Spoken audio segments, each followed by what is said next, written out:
backing them up. I got Jeff York, CFO of Business Applications, Yep. right? Worldwide. Yep. All right, that's a big title. Keeps me busy. You know, I had you on the podcast recently. Yeah, it was fun. And learned a lot about your role in the organization. It was interesting. You told me a lot of the folks in your organization didn't know what you did either until they listened to that podcast. They like to give me a hard time. Oh, that's what you do. Yeah. When you come in occasionally to your dusty desk. That's right.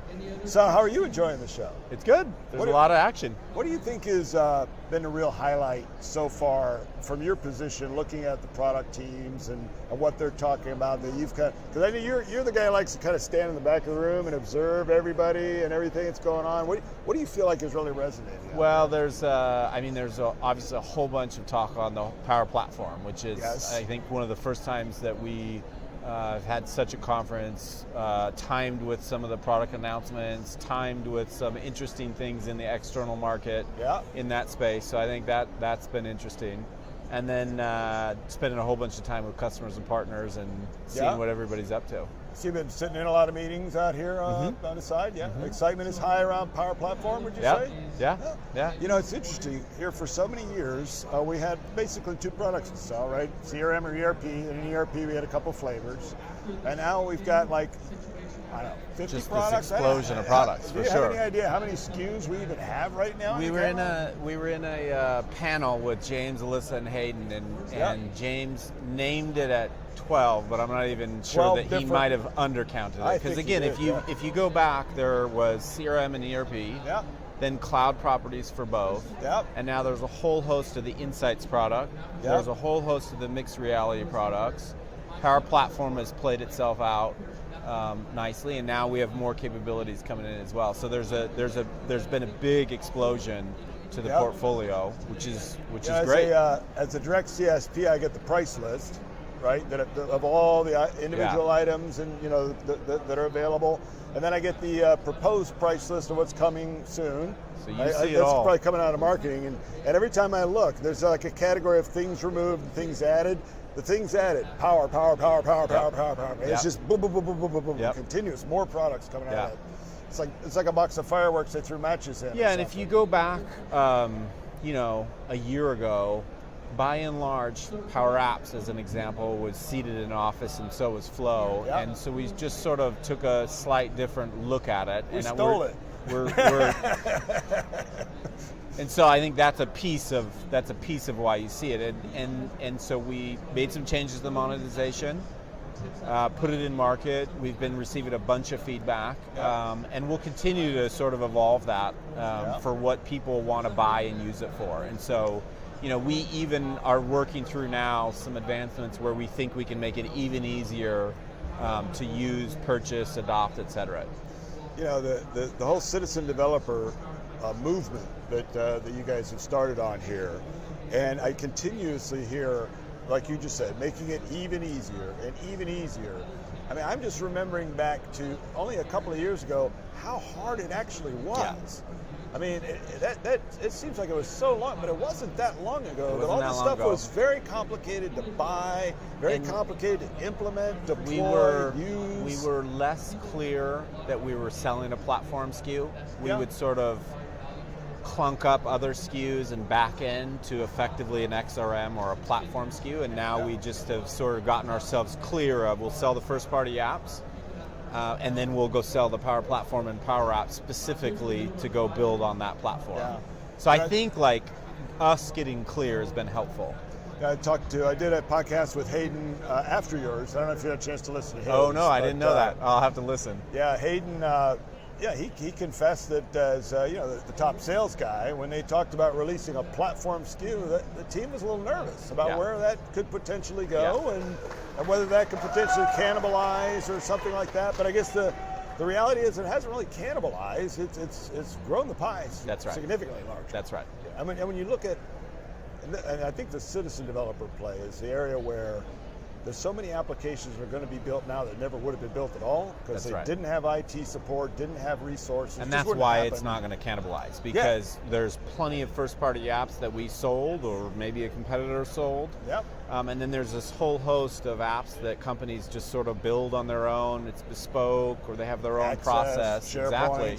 And so now there's an ability for them to go build and do what they need to do for their business. Yeah, I think it's been very exciting. I think and I think when you and I talked, we talked about kind of the earlier maniacal focus on Salesforce that kind of got replaced by, you know what, Salesforce is whatever. We're going to focus on what we can do well, and go to market with that, regardless of whatever else is happening. And I think that's kind of what we're seeing now. Is that, I mean, certainly Salesforce is still a topic of conversation. I just bought Tableau, which has got everybody going, I guess they're validating our model. Thank you very much. We're on the right track. And we have big competitors trying to copy us, which they've been doing for a while.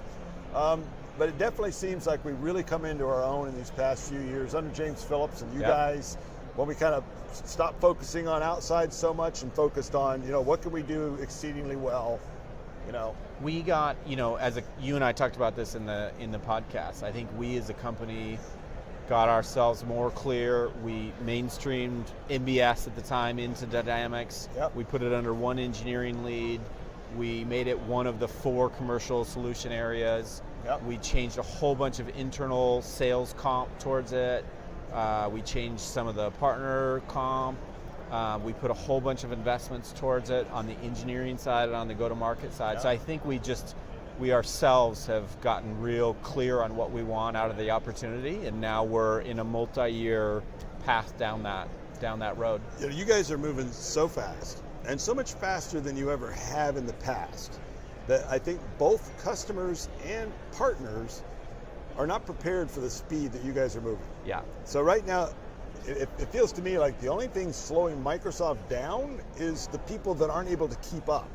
It's like the partners are your most valuable asset and your biggest enemy sometimes. They're the partners that are not keeping up with where things are going are actually they're like a boat anchor you're dragging behind, keeping you from going even faster and farther. Customers that aren't ready to move as quickly, weren't as comfortable moving as quickly, are also kind of these little boat anchors keeping this thing from moving. How do you break all those people loose to catch up at least to here instead of here? On the partner side, we've put a whole bunch of time and headcount and resource on training and readiness and awareness of the product and the evolution. We've put a whole bunch of, similarly internally, on co-sell, the process, how to go make sure all opportunities are mapped up with the right partner. And so I think we're on a little bit of a journey through the partner ecosystem to sort of bring them along. You commented on the field side, it's a similar problem, right? Even internally, getting the field caught up with where you're at. I mean, internal readiness to just sort of be aware of the broadening of the portfolio we talked about, and we have a long ways to go. So, I mean, if you come off this floor and pick a dynamic seller, they could walk you through it. If you picked up the account exec for a big account, I mean, they're selling across the full Microsoft stack. No way they could keep There's up no with chance. everything. There's no chance. And so we have a lot of good work ahead of us. I had a seller on earlier today that's in the the healthcare vertical. He's a regional sales guy on that team, and it was clear that he was up to speed on everything. Oh, good. And he's the guy who's out there calling. He's got 67 accounts, I think he said he's calling on. And I know the product, and I talk to lots of folks that don't, but talking to him, he knew it. He was on point. He knew the right answers. So we're getting there. You're getting there. Okay, it's good progress made. So very good. Tell me your observations. What's the good, the bad, and the ugly? So this has been a pretty exciting conference. I think that I was very excited at the last one, which was hastily prepared and yet still awesome. So big expectations for this one with a year to plan it. Alyssa had made lots of promises. This is going to be awesome. And she came through, man. She's going to announce the next one here in the closing keynote. You want to go tell everybody what it is? I'll get in big trouble from a good friend of mine on that one. All right, well, very good. This has been a good conference. I've enjoyed the I haven't been able to do as many sessions as I would have liked because Mark and I decided to do this thing, but we've been getting private sessions. That's good. So, That's good. You got your own. I'm catching up through you guys, but the exhibit hall has been packed for most of the time. The vendors, the exhibitors all seem very happy with what's going on over there. I know a lot of them and talked to a lot of them. They all seem to be pretty happy. So I think this thing's a success. Yeah. Excellent. Well, thank you guys for having me on. Appreciate you coming by, Jeff. Good to see you. Talk to you soon.